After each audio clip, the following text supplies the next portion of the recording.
Hello friends, on behalf of the root coaching points आज हम discuss करेंगे financial statement analysis topic में।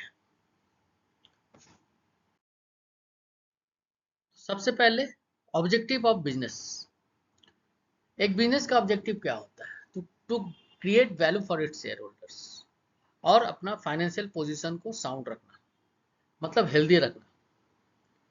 Return on investment, मतलब जितना हम इन्वेस्ट किए हैं उससे एक डिजायरेबल प्रॉफिट आना चाहिए। साउंड फाइनेंशियल पोजीशन, इसका एक डीप मीनिंग होता है। साउंड फाइनेंशियल पोजीशन, अभी अगर हम कम शब्दों में कहें, मतलब एक हेल्दी फाइनेंशियल पोजीशन वाली कंपनी। अदर इंपॉर्टेंट ऑब्जेक्टिव है एम्प्लॉय सेटिस्फैक्शन। आज के डेट में employee satisfaction is very important because we are training the employees, और उसके बाद अगर वो सेटिस्फाई नहीं रहेगा हमारे कंपनी में तो वो स्विच कर जाएगा, तो it will be a loss to the company. Second thing है कॉर्पोरेट सोशल रिस्पॉन्सिबिलिटी। जिस सोसाइटी में हम अपना कंपनी चला रहे हैं उसके प्रति हमारा कुछ रिस्पॉन्सिबिलिटी बनता है, और अभी CSR एक्टिविटी तो मस्ट भी हो गई है बड़े कंपनीज के केस में। And the third thing is ethical consideration. जो भी हमारा बिजनेस करने का तरीका हो वो मॉरल और एथिक्स को मेंटेन करके होना चाहिए। Now moving on to the next side, क्या क्या टूल्स और क्या फोकस होना चाहिए। प्राइम फोकस, फाइनेंशियल स्टेटमेंट के तीन बेसिक्स पार्ट होता है। एक इनकम स्टेटमेंट जिसको हम लोग प्रॉफिट एंड लॉस स्टेटमेंट बोलते हैं। एक होता है बैलेंस शीट जिसमें एसेट और लाइबिलिटी का बाइफिकेशन रहता है, जो फाइनेंशियल पोजीशन को डिसाइड करता है साउंड है कि अनसाउंड है। पहले हमने डिस्कस किया था ना साउंड फाइनेंशियल पोजीशन, तो we will discuss it later also कि क्या होता है एक साउंड फाइनेंशियल पोजीशन वाली कंपनी। अब वो हमें पता चलता है बैलेंस शीट से। इनकम स्टेटमेंट और बैलेंस शीट में जो सबसे मेन डिफरेंस होता है फ्रेंड्स, वो होता है जो इनकम स्टेटमेंट होता है एक पीरियड ऑफ टाइम के लिए होता है। जैसे जो प्रॉफिट एंड लॉस स्टेटमेंट होता है वो एक साल का होता है, एक अकाउंटिंग पीरियड का होता है जो जनरली एक साल होता है इंडिया में, अप्रैल से लेकर मार्च तक most of the companies except RBI। और जो बैलेंस शीट होता है वो एज ऑन डेट होता है, as on balance sheet as on 31 March 2025। वो होता है financial position of the company as on 31 March 2025। The third statement is cash flow. ये कंपनी कैश कितना जनरेट करती है। मान लीजिए जो हम लोग कंपनी एक चुनते हैं, तो हमारा कंपनी ऑटोमोबाइल पार्ट्स बनाती है, ठीक है। तो हमारा जो ऑटोमोबाइल पार्ट्स बनाने की कंपनी है वो जो सप्लाई कर रही है, जो सेल कर रही है, वो कितना कैश में कर रही है, कितना क्रेडिट में कर रही है, और कितना कैश में वो रियलाइज हो रहा है with in 3 months, with in 2 months. तो कैश इनफ्लो कितना हो रहा है फ्रॉम ऑपरेशनल एक्टिविटीज। एक फाइनेंशियल स्टेटमेंट जब एनालाइज करते हैं तो मैनेजमेंट, एक ही फाइनेंशियल स्टेटमेंट है, मान लीजिए करंट एसईओ मैनेजमेंट के लिए 1.33 अच्छा है तो इन्वेस्टर के लिए मे भी अच्छा नहीं है, और जो क्रेडिटर्स बैंकर्स के लिए हो सकता है उसके लिए अच्छा हो, और हो सकता है अच्छा नहीं है। ये वेरी करता है। So perception of management, investors and creditors varies with the same financial statement, same financial ratio, ठीक है। इवोल्यूशन ऑफ पास्ट परफॉर्मेंस, कैसे हम लोग एनालाइज करते हैं पास्ट परफॉर्मेंस कंपनी का कैसी रही। कंपनी ने प्रॉफिट तो कर रही है मगर प्रॉफिट उसका रिड्यूस हो रहा है तो वो अच्छी बात नहीं होती है, ठीक है।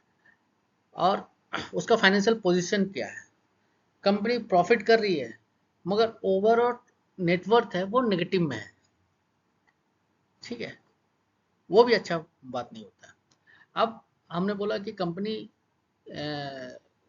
ने प्रॉफिट किया, वो अच्छी बात नहीं है क्योंकि लास्ट ईयर ज़्यादा प्रॉफिट, इस साल कम, बट टोटल इंडस्ट्री में वो कंपनी सबसे अच्छा कर रही है, तो इन दैट केस हमारी कंपनी ठीक काम कर रही है। तो depends on the basis of several factors, we will discuss it later. Prediction of future performance, ये कैसे पता चलेगा कंपनी कहाँ कहाँ टेंडर डाल रही है। हाँ, कंस्ट्रक्शन कंपनी है तो कहाँ कहाँ टेंडर डाल रही है, क्या क्या ऑर्डर इन हैंड है, क्या ऑर्डर इन पाइपलाइन है। अगर हमारा ऑटोमोबाइल पार्ट्स मैन्युफैक्चरिंग कंपनी है तो कहाँ कहाँ से ऑर्डर मिल रहा है, टाटा से मिल रहा है, मारुति से मिल रहा है, हाँ महिंद्रा से मिल रहा है, क्या कंटिन्यूस ऑर्डर मिल रहा है।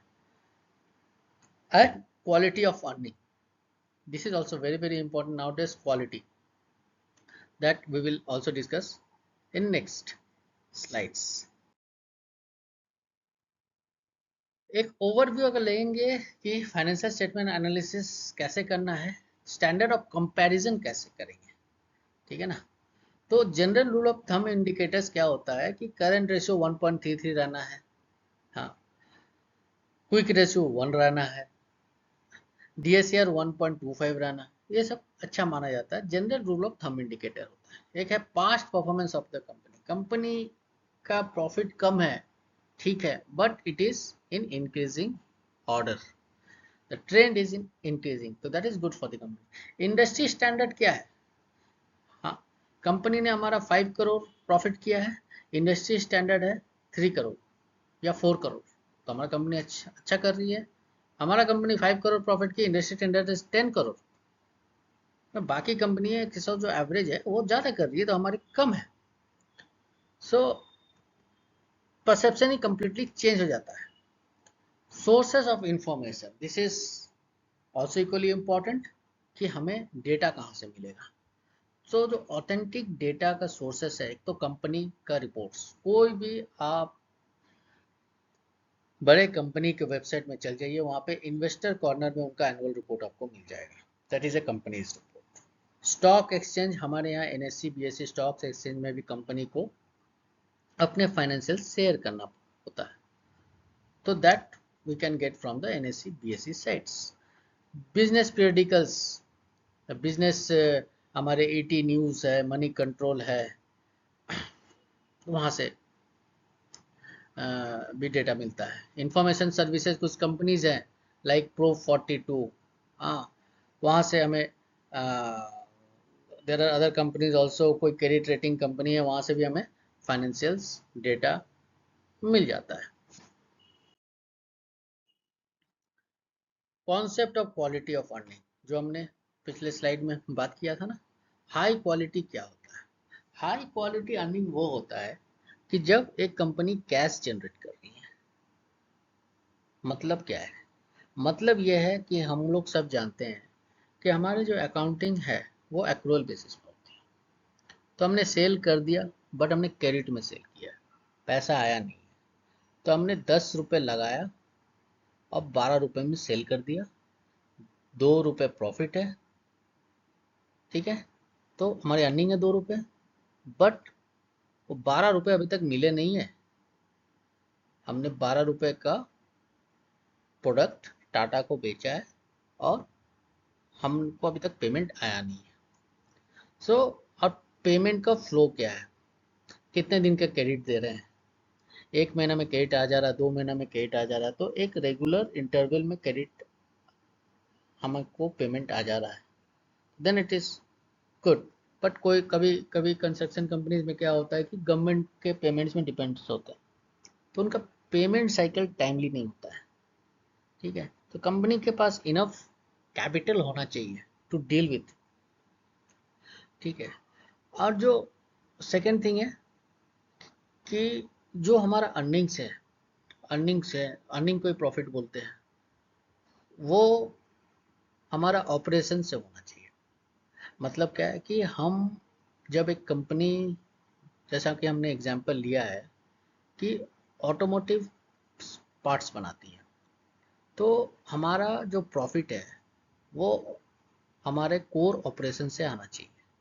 ये नहीं है कि हमने एक लैंड खरीद के रखा है, ठीक है, वहाँ से उसको सेल कर दिए तो प्रॉफिट आया, या हमने कुछ कमर्शियल बिल्डिंग्स है वहाँ से रेंट से आ रहा है अमाउंट, हाई वैल्यू अमाउंट आ रहा है, तो उससे हम लोग प्रॉफिट जनरेट कर रहे हैं, और हमारा कोर ऑपरेशन से हम लॉस जनरेट कर रहे हैं, तो वो हमको चेक करना है।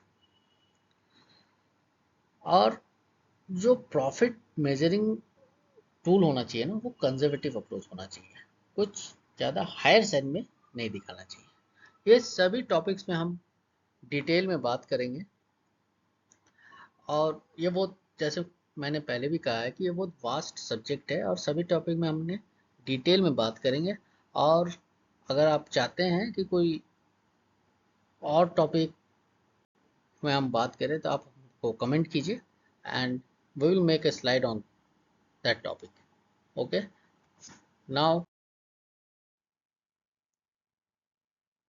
we will continue this financial statement analysis in next part. Thank you.